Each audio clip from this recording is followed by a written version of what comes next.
Sometimes history does not announce itself. It does not arrive with explosions or fire or gunfire. It arrives quietly, imperceptibly in the middle of the ocean. No alarms, no warnings, no signs of immediate danger.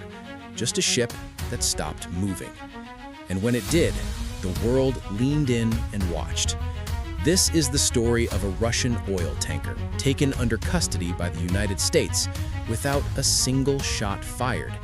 It is a story of invisible power, of global law enforced silently, and of the modern battlefield, the sea. Before sunrise, while most of the world slept, maritime tracking systems detected an anomaly. A massive oil tanker linked to Russian export networks began slowing its engines. Not because of storm, not because of mechanical failure, not because of crew error. For 6 long minutes, its signal disappeared. In the modern world, silence like that is louder than any explosion. When the signal returned, the ship was not alone. U.S. naval assets were nearby, not in a threatening formation, not aiming weapons, just present. Because sometimes, real power does not need to shout. Weeks of observation had preceded this moment. Satellites tracked the tanker's path. Analysts monitored every port call, every mid-sea transfer, every change in ownership, flag, and paperwork. Oil flowing through shell companies, through flags of convenience, through hidden insurance networks. This is how sanctioned oil survives, until it doesn't. No soldiers boarded the vessel. No weapons were drawn. No arrests were made. Instead, insurance coverage was revoked. Without insurance, no port on Earth will accept the ship. No refueling, no unloading, no safe harbor. The tanker could float, but it could go nowhere. This is modern custody. Silent, legal, absolute. On board, the crew waited. Men who had signed contracts for work, not for history. They stared at the horizon, realizing they had become part of something much larger than themselves. Every wave reflected uncertainty. Every signal loss whispered tension. History often passes through ordinary hands first. Russia responded swiftly. Words were sharp, accusations heavy, claims of economic warfare, of illegal pressure, of Western hypocrisy. But there was no escalation. No warships deployed, no military confrontation, because this was not war, this was enforcement.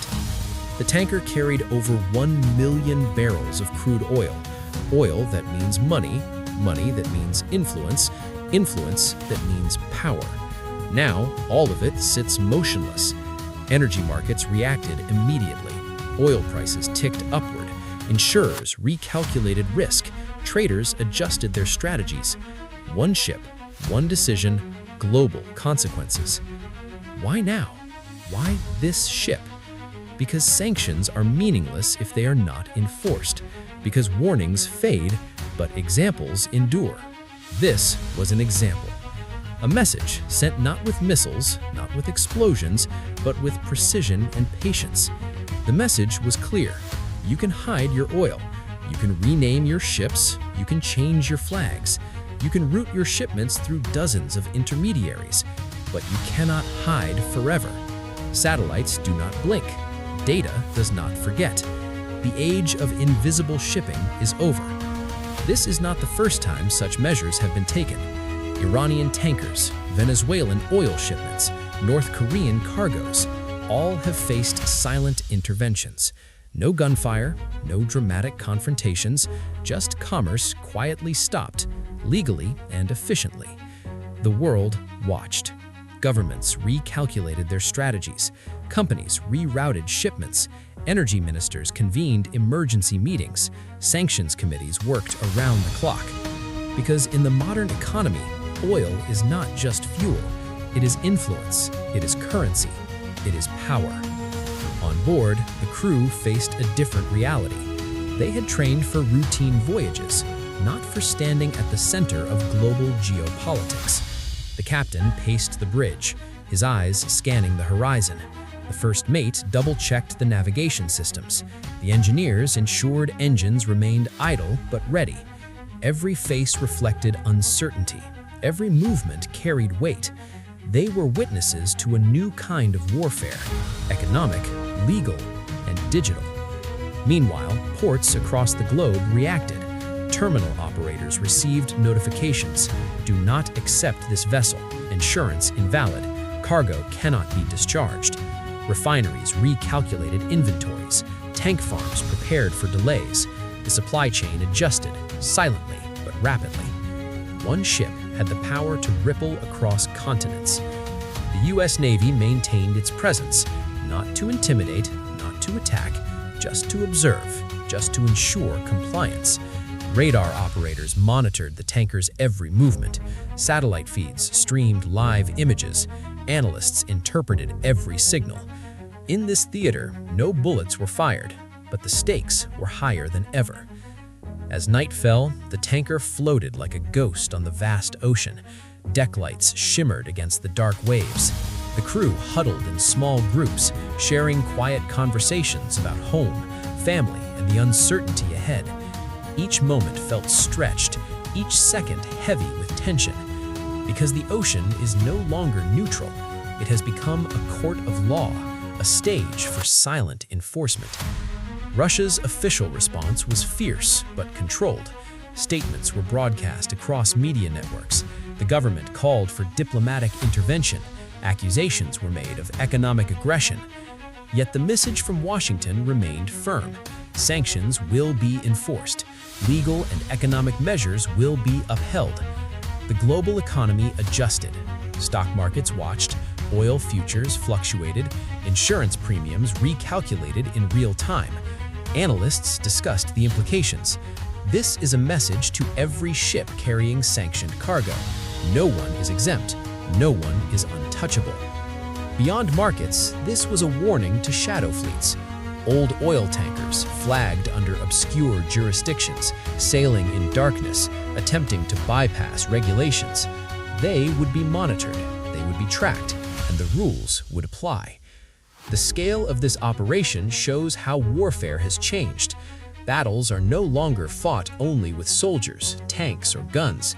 They are fought with contracts, with satellites, with intelligence, with legal instruments enforced across borders. The tanker's fate is a reminder.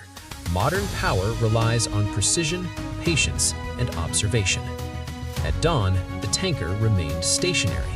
The waves lapped quietly against its hull. The crew reflected on the weight of what had happened. They were small actors in a massive play of global influence, yet their presence had carried consequences felt around the world. Energy markets continued to react. Port operators updated schedules. Government agencies monitored the situation closely. The ripple effect of one ship floating in silence was immense. One ship stopped, one legal decision enforced, one message delivered. Oil is not just fuel, it is leverage, power, influence.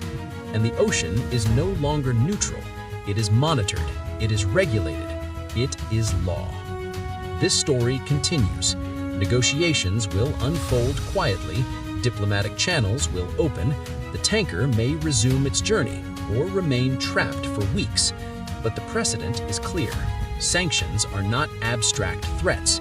They are actionable, enforceable, and global.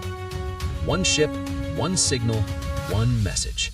The ocean fell silent, but its meaning echoed across continents. History has shifted quietly. Power has moved silently, and the world has watched. The age of invisible shipping is over. The sea is a theater of law and influence, and no one can ignore its reach. The crew, the ship, the waves, they are all part of this story. A story where law, power, and patience outweighed bullets. One ship stopped, one message delivered, and the world understood. And finally, if you enjoyed this story, please like, share, and subscribe to the channel. Your support helps us bring more in-depth stories like this to you.